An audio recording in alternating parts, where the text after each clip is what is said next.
There comes a moment in every person's life when the world stops pretending to be gentle, a moment when the mask of comfort falls and the truth stands exposed like a blade in the dark.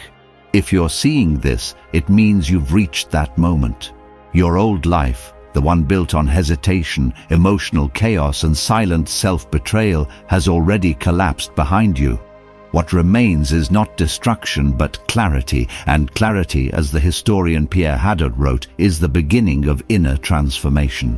We don't realize how asleep we were until we wake up. Your old life was made of impulses, of reactions, of pain you tried to outrun, of expectations that were never yours, of battles you fought without knowing why. You lived inside storms that you didn't create, yet carried as if they were your destiny. You mistook noise for purpose. You mistook desire for direction. You mistook comfort for strength. But now, something in you has shifted. A feeling that the old self can no longer survive the weight of your new awareness. The ancient thinkers said that a person is reborn the moment they realize they are no longer controlled by the world around them, but by the world within them.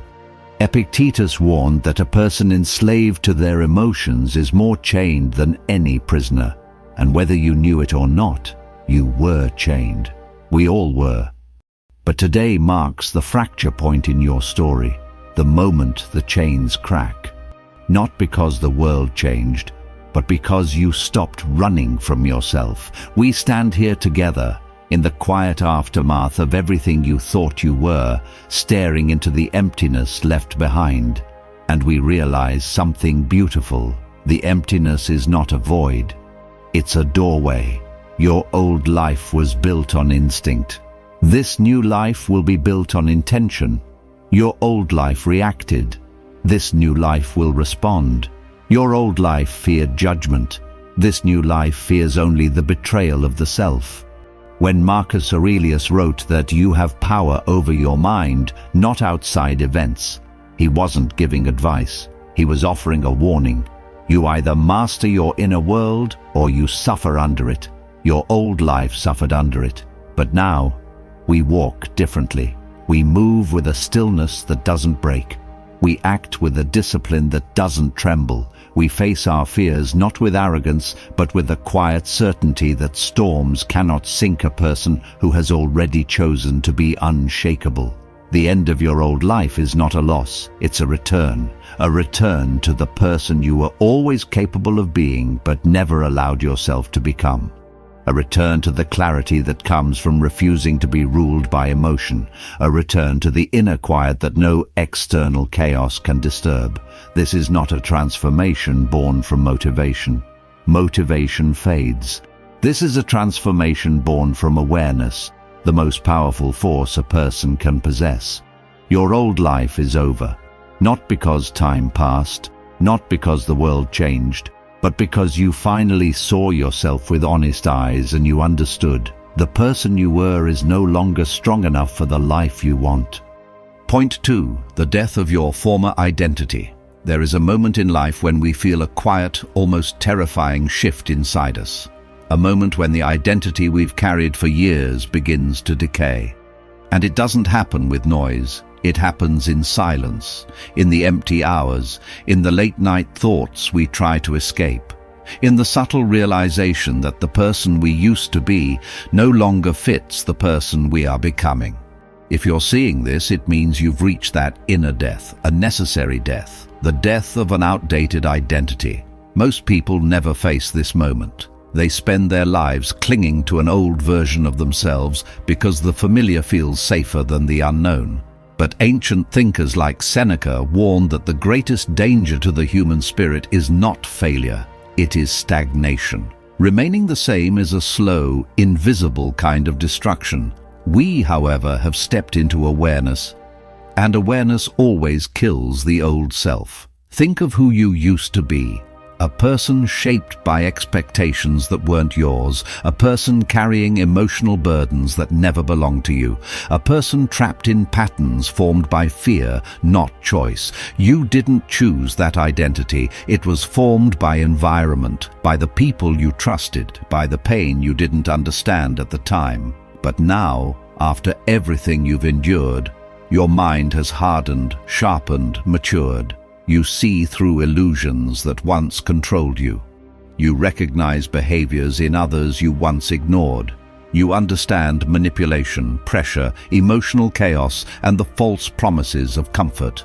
And this awareness has a price. Your old identity can no longer survive it. Pierre Hadot, one of the greatest scholars of ancient philosophy, said that real spiritual transformation begins when a person becomes capable of observing themselves from the outside, like a witness watching the self crumble and rebuild.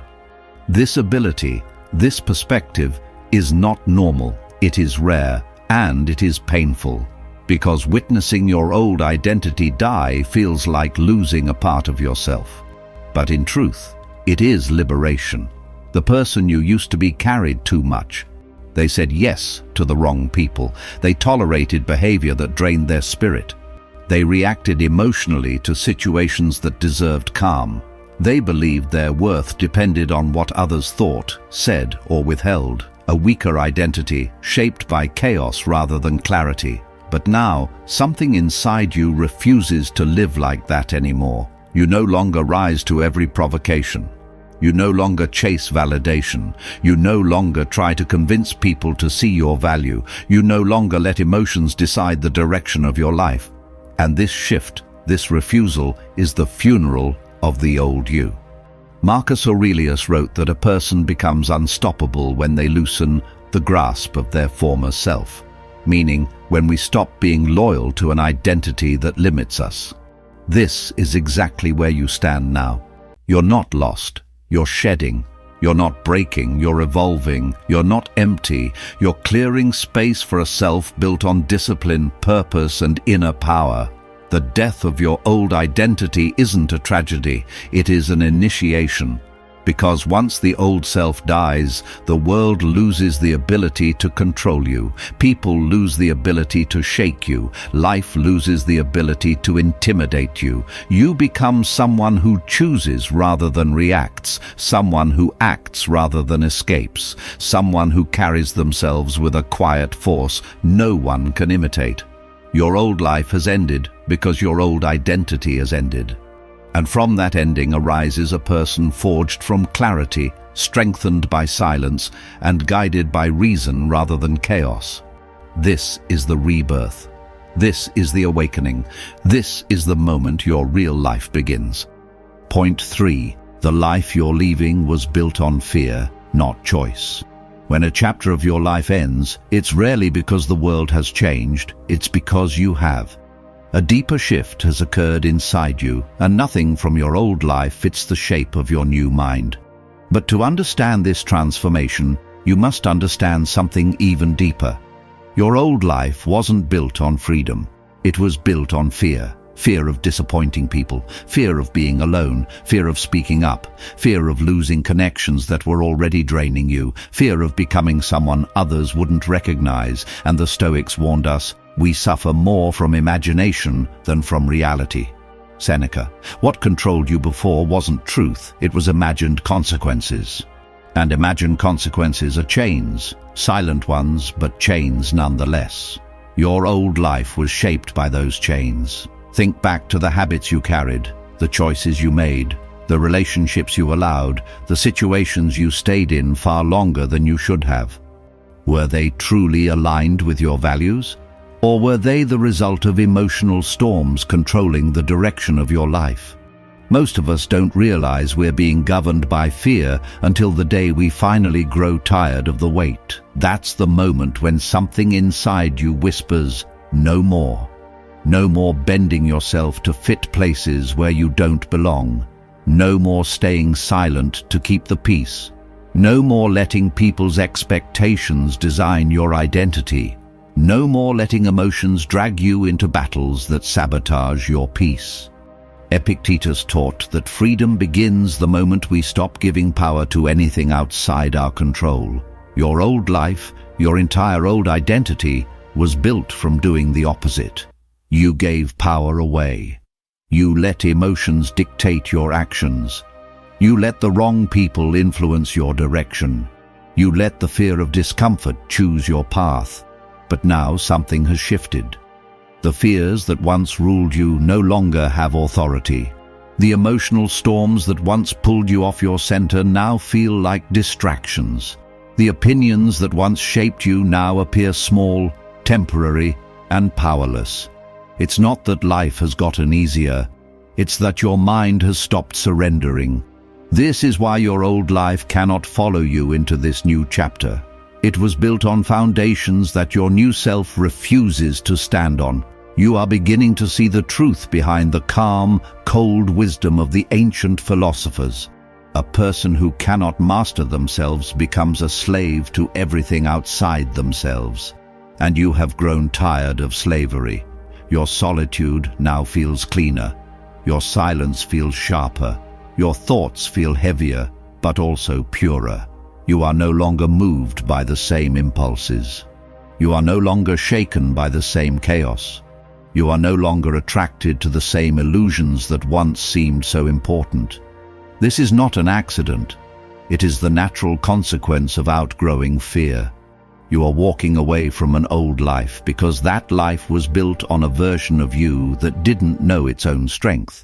A version that didn't understand discipline, clarity, calmness, or self-possession.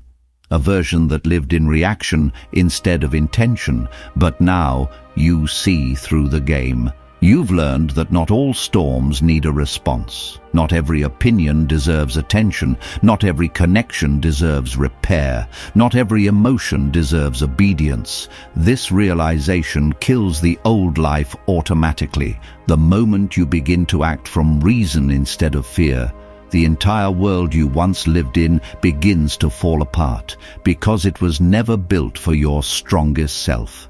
Marcus Aurelius wrote that we must stop living as if we have 1,000 years ahead of us, meaning the time for transformation is now, and whether you asked for it or not, transformation has already begun inside you. Your old life wasn't destroyed, it was outgrown, and now a new one waits for you, built not on fear but on deliberate strength.